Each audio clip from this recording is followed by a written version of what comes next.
Welcome to foodies attention.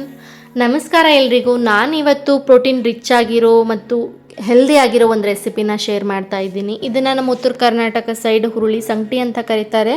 ಇದನ್ನು ಹುರುಳಿಯನ್ನು ಹುರಿದು ಹಿಟ್ಟು ಮಾಡಿಕೊಂಡು ಆ ಹಿಟ್ಟಿಂದ ಮಾಡೋ ಒಂದು ರೆಸಿಪಿ ಆಗಿರುತ್ತೆ.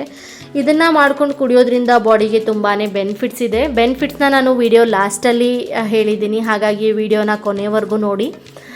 ಹಾಗೆ ನಿಮ್ಮ ಸೈಡ್ ಇದಕ್ಕೆ ಏನಂತಾರೆ ಅಂತ ಕಮೆಂಟ್ ಬಾಕ್ಸಲ್ಲಿ ಕಮೆಂಟ್ ಮಾಡಿ. ಇದನ್ನು ಮಾಡೋದು ತುಂಬಾ ಸಿಂಪಲ್. ಅರ್ಧ ಕಪ್ ಬೆಲ್ಲಕ್ಕೆ 1 ಗ್ಲಾಸ್ ನೀರು ಹಾಕ್ಕೊಂಡು ಬೆಲ್ಲನ ಕರಗಿಸಿ ಒಂದು ಕುದಿಸ್ಕೊಳ್ಳಿ. ಬೆಲ್ಲ ಕುದ್ದ ನಂತರ ಅರ್ಧ ಕಪ್ ಹುರುಳಿ ಹಿಟ್ಟಿಗೆ ಅರ್ಧ ಕಪ್ ನೀರನ್ನು ಹಾಕ್ಕೊಂಡು ಸ್ವಲ್ಪನೂ ಗಂಟು ಇಲ್ಲದೆ ಇರೋ ಥರ ಕಲಿಸ್ಕೊಂಡಿರೋ ಹಿಟ್ಟನ್ನು ಕುದೀತಿರೋ ಬೆಲ್ಲದ ನೀರಿಗೆ ಸ್ವಲ್ಪನೇ ಹಾಕ್ಕೊಂಡು ಗಂಟು ಆಗದೆ ಇರೋ ಥರ ಕಲಿಸ್ಕೊಂಡು 1-2 ಕುದಿಸಿ ಲಾಸ್ಟಲ್ಲಿ ಏಲಕ್ಕಿ ಪುಡಿ ಮತ್ತು ಡ್ರೈ ಫ್ರೂಟ್ಸ್ನ ಹಾಕ್ಕೊಳ್ಳಿ. ನಾನಿಲ್ಲಿ ಡ್ರೈ ಫ್ರೂಟ್ಸ್ನ ಹಾಕ್ಕೊಂಡಿದ್ದೀನಿ, ನೀವು ಬೇಕು ಅಂದರೆ ಹಾಕ್ಕೊಳ್ಳಿ, ಇದು ಒಂದು ಆಪ್ಷನಲ್ ಆಗಿರುತ್ತೆ.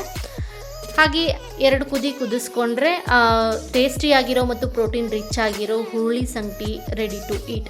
ಇದನ್ನು ತಿಂಗಳಲ್ಲಿ 2-3 ಸರಿ ಮಾಡ್ಕೊಂಡು ಕುಡಿಯೋದ್ರಿಂದ ನಮ್ಮ ಬಾಡಿಯಲ್ಲಿ ಬ್ಲಡ್ ಸರ್ಕ್ಯುಲೇಷನ್ ಇಂಪ್ರೂವ್ ಆಗುತ್ತೆ. ಮತ್ತು ಹುಡುಗಿರು ಪೀರಿಯಡ್ಸ್ ಆದಾಗ ಇದನ್ನು ಮಾಡ್ಕೊಂಡು ಕುಡಿಯೋದ್ರಿಂದ ಪೀರಿಯಡ್ ಕ್ರ್ಯಾಂಪ್ಸ್ ಕಡಿಮೆ ಆಗುತ್ತೆ, ಸ್ಕಿನ್ ಕೂಡ ಗ್ಲೋ ಆಗುತ್ತೆ.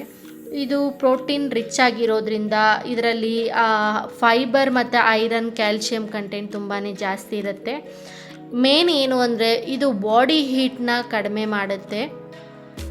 ಹೀಟ್ನ ಕಡಿಮೆ ಮಾಡೋದ್ರಿಂದ ನಾವು ಇದನ್ನು ತಿಂಗಳಲ್ಲಿ 2 ಸಾರಿ ಕುಡಿಯೋದು ತುಂಬಾ ಒಳ್ಳೆಯದು.